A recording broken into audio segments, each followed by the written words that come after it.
जब जब धर्म की हानि होती है और अधर्म बढ़ता है, तब तब मैं भगवान धरती पर अवतार लेता हूँ। यही है गीता का उद्घोष, यही है गीता का सार। महाभारत का युद्ध शुरू होने से पहले अर्जुन अपने ही संबंधियों को देखकर युद्ध भूमि में विचलित हो जाता है। उसका गांडीव नीचे गिर जाता है, मन शंकाओं से भर जाता है। हे कृष्ण, मैं अपने भाइयों और गुरुजनों को कैसे मारूं? यह युद्ध मेरे लिए व्यर्थ है। और तभी श्री कृष्ण ने दिया वह दिव्य ज्ञान श्रीमद् भगवद गीता, जो आज भी हर मनुष्य के जीवन को दिशा दिखाता है। भगवान श्री कृष्ण कहते हैं, न आत्मा मरती है, न जन्म लेती है, न यह जलती है, न कटती है, न गलती है। हम शरीर नहीं हैं, हम आत्मा हैं। शरीर नश्वर है, आत्मा अमर। जो हुआ वह अच्छा हुआ, जो हो रहा है वह भी अच्छा है, जो होगा वह भी अच्छा ही होगा। कर्म से भागना पाप है। कर्म करो, फल की चिंता मत करो। कृष्ण अर्जुन से कहते हैं, तुम्हारा अधिकार केवल कर्म पर है, फल पर नहीं। कर्म को अपना धर्म समझो, निष्काम भाव से करो। गीता का मूल संदेश निष्काम कर्म। जब हम फल की आशा छोड़ देते हैं, तब हमारा कर्म योग बन जाता है। कर्म योग हमें संसार से नहीं, संसार के मोह से मुक्त करता है। कर्म योग श्रीमद् भगवद गीता में वर्णित एक प्रमुख योग मार्ग है, जिसमें भगवान श्री कृष्ण ने यह उपदेश दिया कि कर्म करते रहो, लेकिन फल की इच्छा मत करो। यह एक ऐसा मार्ग है जिसमें मनुष्य अपने कर्तव्यों को ईश्वर को अर्पित करते हुए निष्काम भाव से करता है, न तो किसी लोभ से, न किसी भय से, और न ही किसी मान सम्मान की लालसा से। कर्म योग के मुख्य सिद्धांत निष्काम कर्म, बिना फल की आशा के कर्म करना, कर्तव्य का पालन, जो भी कार्य हमारे सामने है उसे धर्म पूर्वक निभाना, समत्व बुद्धि, सफलता असफलता, लाभ हानि, सुख दुख में समान भाव रखना, ईश्वरार्पण भाव, हर कर्म को भगवान को अर्पित करके करना। यह मैं नहीं कर रहा, यह प्रभु का कार्य है। आसक्ति से मुक्ति कर्म से नहीं, बल्कि कर्म के फलों की आसक्ति से मुक्ति पाना। कर्म योग का आधुनिक जीवन में महत्व। काम करते समय तनाव कम होता है, क्योंकि हम फल की चिंता नहीं करते। मन में शांति और स्थिरता आती है। हर कार्य में पूजा का भाव आ जाता है। सफलता और असफलता दोनों को सहजता से स्वीकार करना आता है। कृष्ण कहते हैं, जो मनुष्य मेरा स्मरण करता है, प्रेम से मेरी भक्ति करता है, मैं उसे कभी नहीं छोड़ता। भक्ति योग का सार है श्रद्धा, समर्पण और अडिग विश्वास। भक्ति योग का अर्थ है पूर्ण प्रेम और समर्पण के साथ भगवान की आराधना करना। यह श्रीमद् भगवद गीता में वर्णित एक अत्यंत सरल और हृदयस्पर्शी मार्ग है, जिसमें भक्त अपने इष्ट को मित्र, स्वामी, माता पिता या प्रेमी के रूप में मानकर उससे जुड़ता है। भगवद गीता में भक्ति योग का महत्व। भगवान श्री कृष्ण कहते हैं, जो भक्त एकनिष्ठ भाव से मेरा चिंतन करते हैं, मैं उनका योग, आवश्यकता और संरक्षण स्वयं करता हूँ। भक्ति योग के प्रमुख लक्षण। अनन्य प्रेम, भगवान के प्रति निःस्वार्थ शुद्ध प्रेम। समर्पण भाव, मैं कुछ नहीं, सब कुछ तू ही है। निरंतर स्मरण, हर सांस, हर कर्म में भगवान को याद करना। ममता और अपनापन, भगवान को केवल पूजनीय नहीं, अपना मानना, जैसे मीरा, सूरदास, राधा, हनुमान ने माना। निर्मल हृदय, ईर्ष्या, घृणा, अहंकार से मुक्त मन। भक्ति योग के माध्यम। कीर्तन, भजन, संगीत से भावनाएं प्रकट करना। जप, स्मरण, नाम का जाप, जैसे राम, कृष्ण, हरि, शिव। पूजन, आरती, प्रेम पूर्वक पूजा अर्पित करना। सेवा ईश्वर के भक्तों की सेवा करना। सत्संग संतों की संगति से भक्ति का विकास। भक्ति योग का सार। ईश्वर को प्रेम करो, समर्पण भाव रखो, निरंतर स्मरण करो और यह विश्वास रखो भगवान तुम्हारे साथ हैं। भक्ति योग का संदेश।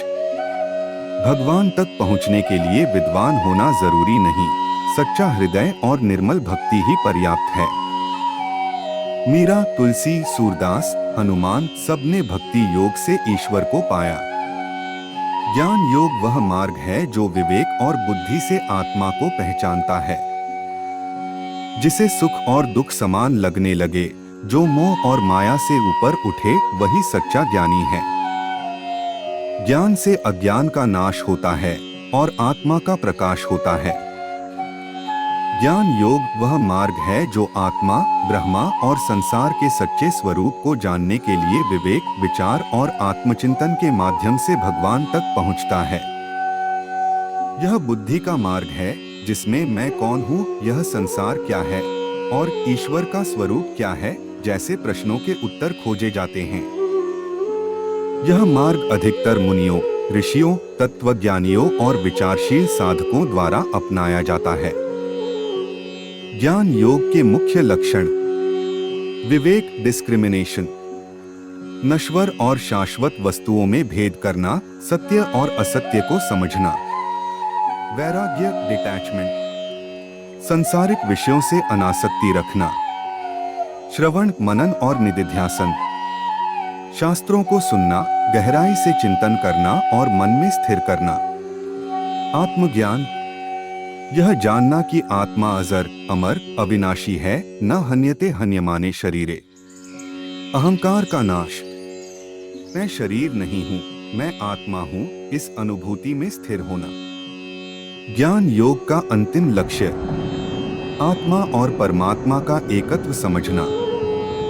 ब्रह्मास्मि, मैं ही ब्रह्मा हूँ, यह अनुभव होना। ज्ञान योग कैसे साधें? शास्त्रों का अध्ययन करें, जैसे उपनिषद, भगवद गीता, ब्रह्म सूत्र। ध्यान और आत्मचिंतन करें, मैं कौन हूँ, इस पर मन को स्थिर करें। संतों और गुरु की संगति करें जो इस मार्ग में पारंगत हों। सतत अभ्यास करें, विवेक और वैराग्य से जीवन को ढालें। अहंकार और मोह को त्यागें, मैं और मेरा से परे जाएं। ज्ञान योग का सार। जो जान गया वह मुक्त हो गया, जो जान रहा है वह मुक्ति की ओर है, और जो जानना चाहता है वह श्रेष्ठ साधक है।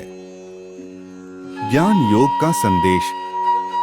सच्चा ज्ञान आत्मा का बोध है, शरीर और नाम रूप मिथ्या हैं। आत्मा ही परम सत्य है। कृष्ण कहते हैं, मन ही मित्र है और मन ही शत्रु। जो मन को वश में कर ले वही सच्चा योगी है। ध्यान योग से मन शांत होता है और आत्मा में स्थित हो जाता है। ध्यान योग का अर्थ है मन को एकाग्र करके आत्मा या परमात्मा में स्थिर करना। यह योग का वह मार्ग है जहां साधक अपने चित्त को बाहरी संसार से हटाकर अंतरात्मा की ओर मोड़ता है और अंत में ब्रह्मा की अनुभूति करता है। यह राजयोग का एक प्रमुख अंग है और पतंजलि योग सूत्र तथा भगवद गीता दोनों में इसका विस्तार से वर्णन है। ध्यान योग के प्रमुख चरण। यम, अहिंसा, सत्य, ब्रह्मचर्य आदि। नियम, शौच, संतोष, तप, स्वाध्याय, ईश्वर प्रपत्ति। आसन, स्थिर और सुखद मुद्रा। प्राणायाम, श्वास प्रश्वास को नियंत्रित करना। प्रत्याहार, इंद्रियों को विषयों से हटाना। धारणा, मन को एक बिंदु पर केंद्रित करना। ध्यान, उस एकाग्रता को गहराई में ले जाना। समाधि, जब ध्यान में मन पूर्णतः विलीन हो जाए। ध्यान योग धारणा प्लस गहन एकाग्रता समाधि की ओर बढ़ना। ध्यान योग के लाभ। चित्त की शुद्धि, मानसिक शांति और संतुलन, आत्मज्ञान और ईश्वर के प्रति लगाव, भावनाओं पर नियंत्रण, शरीर, मन और आत्मा में समरसता। ध्यान योग कैसे करें? प्रारंभिक विधि। स्थान शांत, स्वच्छ और एकांत स्थान चुनें। मुद्रा पद्मासन, सुखासन या वज्रासन में बैठें। श्वास पर ध्यान, श्वास अंदर लें, बाहर छोड़ें, बस उसे देखें, नियंत्रित न करें। जब करें, किसी मंत्र का स्मरण करें, जैसे राम, कृष्ण। विचारों को जाने दें, मन में आने वाले विचारों से लड़े नहीं, उन्हें आने जाने दें। नियमित अभ्यास करें, प्रतिदिन एक ही समय पर ध्यान करें। ध्यान योग का सार। जब मन स्थिर होता है, तब आत्मा स्वयं को देखती है। कृष्ण ने अर्जुन को अपना विराट रूप दिखाया, जिसमें पूरा ब्रह्मांड समाया था। मैं ही सृष्टि का आरंभ हूँ, मैं ही मध्य हूँ और मैं ही अंत हूँ। यह रूप देखकर अर्जुन ने कहा, हे केशव, मेरी सारी शंकाएं मिट गईं। अब मैं युद्ध करूंगा। आत्मा अमर है। जीवन कर्म करने का मंच है। फल की चिंता न करें। निष्काम भाव से कर्म करें। मोहमाया से ऊपर उठें। भक्ति और श्रद्धा से ईश्वर से जुड़े। हर परिस्थिति में समत्व भाव रखें। सुख दुख, हानि लाभ में एक समान रहें। आज जब हम तनाव, चिंता, असफलता और भ्रम से घिरे रहते हैं, गीता हमें सिखाती है, खुद को जानो, अपने कर्तव्य का पालन करो, फल की अपेक्षा मत रखो, ईश्वर में विश्वास रखो, हर कर्म में समर्पण भाव रखो। गीता कोई पुरानी किताब नहीं है, यह आज के हर इंसान के लिए जीवंत मार्गदर्शक है। जो इस गीता को श्रद्धा से सुनता है, समझता है और जीवन में अपनाता है, वह जीवन के हर अंधकार में भी प्रकाश पा लेता है। गीता हमें सिखाती है, जियो, कर्म करो और भगवान पर विश्वास रखो। श्री कृष्णार्पणमस्तु। हरि ओम तत्सत।